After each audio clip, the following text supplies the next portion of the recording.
Hey, on Woodworking with Wes today, we're going to talk about some of the comments that we've received from our past videos concerning the nail guns that we use. We're going to start here at the bottom and work our way up, and I'm going to explain each one and why I use it and the nails that we use. Let's start down here with our 23 gauge headless pin gun. Now, let's talk about gauge first. Gauge is the thickness of the wire that makes up the nail. The smaller the nail, the higher the gauge. So a 23 gauge is a very thin wire. A 16 gauge is a little heavier wire. Seems backwards, but that's the way it is.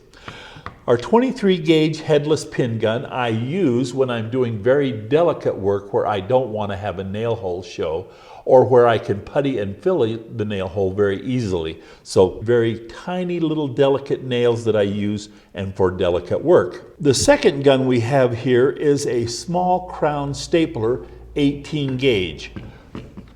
A small crown stapler, a crown is the top of your staple. A staple has two wires and the crown is 1/4 of an inch wide. So small crown, staple, and 18 gauge. Now I use this in the construction of my drawers for drawer bottoms, my cabinets for the backs, and any other place that I might want a staple to have extra holding power where it's not going to show, because the staple leaves a little bit bigger imprint when I use it. The third gun we're going to do here is one that I use quite a bit in my cabinet construction. It's an 18 gauge brad nailer. I use it a lot when I put my cabinets together. I'll put the panels together and put a brad in there to hold it. I use it a lot for alignment purposes. I nail my drawers together with 18 gauge. Now, I want to talk a little bit about these three guns here. These three guns are Porter cable guns. Other brands are available, and I've had other brands in years past. I'll tell you a little story about how I ended up starting using all Porter cables. I had a Senko gun one time, and I really liked it. It was a great gun, worked great, but it broke.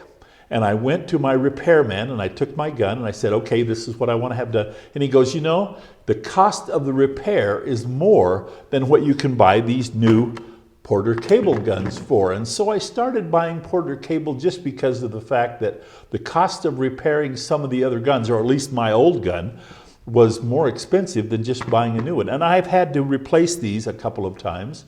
I just go buy new ones. They're relatively inexpensive. I get mine from Amazon, and I'll provide a link for that.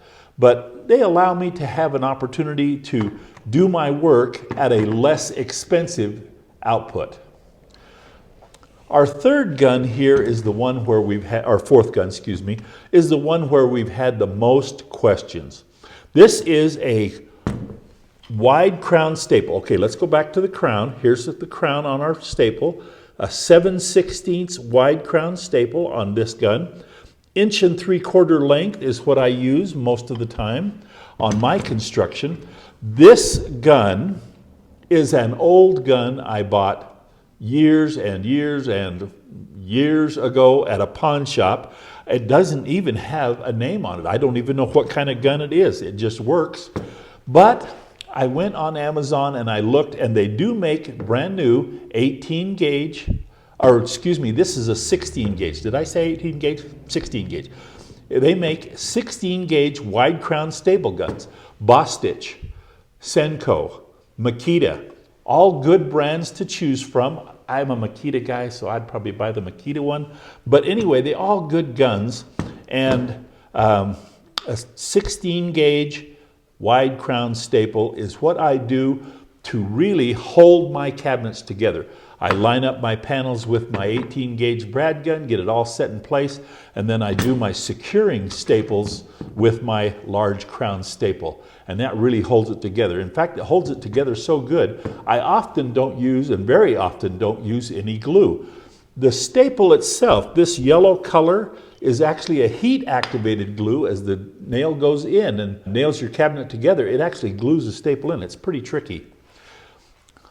Our last gun is a gun that I don't use very often. Again, it's a Porter cable also.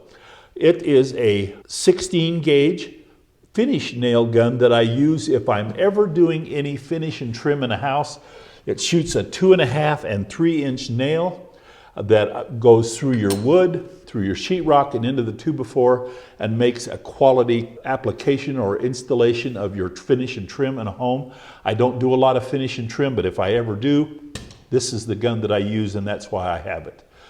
All right, I just think I should want to tell you that in order to be able to do quality work, you need to have a variety of tools to make things work correctly. And that's why I have a wide array of nail guns for the different applications that I need to use in my work. And you will be too as you follow along and do work with us on Woodworking with Wes.